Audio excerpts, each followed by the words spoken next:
The autobiography of Benjamin Franklin was written in 1790. Constant self-improvement and a love of learning form your ticket to unusual success. Benjamin Franklin is best known as a historical figure for his role in the American Revolution and experiments with electricity.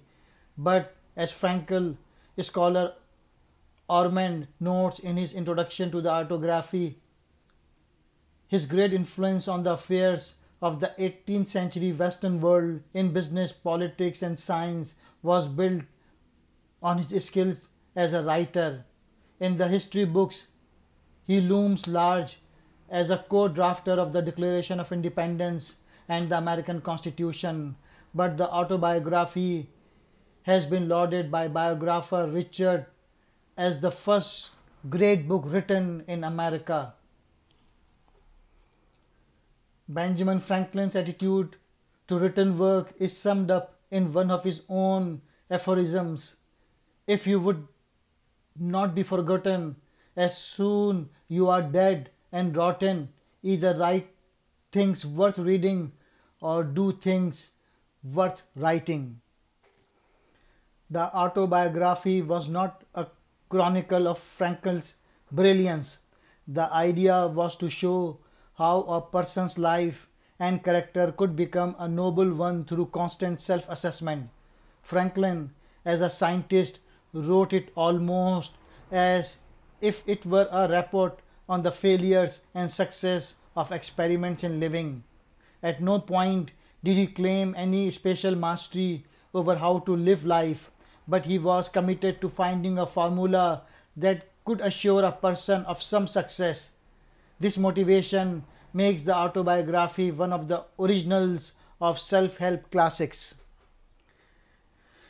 Franklin disregarded any religious conception that we are naturally bad or good people, but saw humans rather as a blank slates designed for success.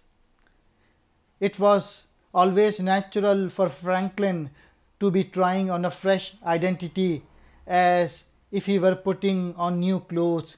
He was truly modern in seeing that the individual was not a fixed proposition at all, but self-creating.